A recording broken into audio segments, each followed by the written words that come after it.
ராசி ரீதியா வேலை செய்யுமா, லக்ன ரீதியா வேலை வேலை செய்யுமா? செய்யுமா தினமும் ராசி பலன்.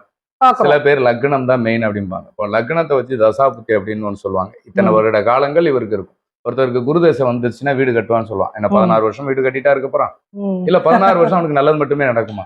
கெட்டதும் இருக்கும். அப்போ அந்த புத்தி காலங்கள்ல மத்த கிரக பெயர்ச்சி வரும்போது இந்த கிரகத்தின் பார்வை பட்டதுனால கெடுதல் நடந்துச்சுன்னு சொல்லிடுவாங்க. ம். அப்போ லக்னம் அப்படின்னா உங்களுக்கு உயிர், ம். ராசி அப்படின்னா உடல். ம். லக்னம்னா உங்களுக்கு சூரியன் அப்படின்னா இந்த உலகத்துல ஆத்மகாரகன் அப்படின்னு சொல்லுவாங்க.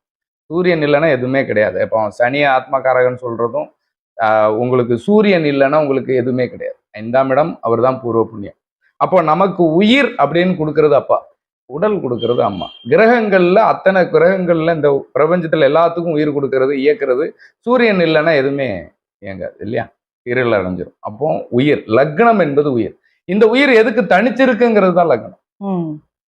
இந்த உடல் அதை பயன்படுத்தி கொண்டு போற, இப்போ ஒரு ஆறு உற்பத்தி ஆகுதுன்னா சேர்ற இடம் கடல்.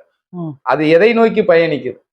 அப்போ அதுக்கு போகிற வழியில கல்லு முள்ளு கரடம் மேடுன்னா அது போயிட்டே தான் இருக்கும். திருப்பி வான் மேகம் மலையாகி மறுபடியும் வர்ற மாதிரி தான் இந்த உடல் அழியும் உயிர் அழியாது அப்படின்னு சொல்லுவோம். அப்போ லக்னம் அப்படின்னா உயிர், ராசினா உடல். இந்த உடல், இந்த லக்னம் எதற்கு பிறந்திருக்கு, எந்த கிரகத்தின் ஆதிபத்தியத்துல பிறந்திருக்கோ அதை நோக்கி அது பயணிக்கும். இப்ப சூரியன் ஆதிபத்தியத்துல ஒருத்தங்க பிறந்துட்டாங்கன்னா ஆளுமை திறன்ல இருப்பான்னு சொல்லுவாங்க. செவ்வாய் தன்னுடைய வீர தீர செயல்கள் அவங்க தான். சனி அப்படின்னா தாழ்த்தப்பட்டவங்க, உழைக்கிறதுக்காக உழைக்கிற விஷயத்துல விட்டு கொடுக்கும். புதன் தன்னுடைய அறிவு திறனையும் தன்னுடைய புத்தியை மட்டுமே நம்புமே தவிர இந்த அறிவியலை பத்தி அதிகமா பேசும். இப்ப நல்லா தெரிஞ்சுக்கங்க, இந்த லக்னம் ஒருத்தங்களுக்கு இப்ப விழுந்திருக்கு அப்படின்னா இந்த லக்னத்துக்கு இவங்க எதுக்காக இந்த கிரகத்தின் ஆதிபத்தியத்தினுடைய செயல் அவங்களுக்கு அதிகமா இருக்கும். அந்த ராசி அதை எந்த காலத்துல இவன் அதை செய்வான் அப்படிங்கிறத அதை கொண்டு போய் சேர்க்கும். இப்ப ராசிக்கும் லக்னத்துக்கும் பெரிய வித்தியாசம் கிடைச்சலாம். விதியை மதியால் வெல்லலாம். இந்த உடல் அழிஞ்சிருச்சு அப்படின்னா உயிர் பிரியும்னு சொல்லுவோம்.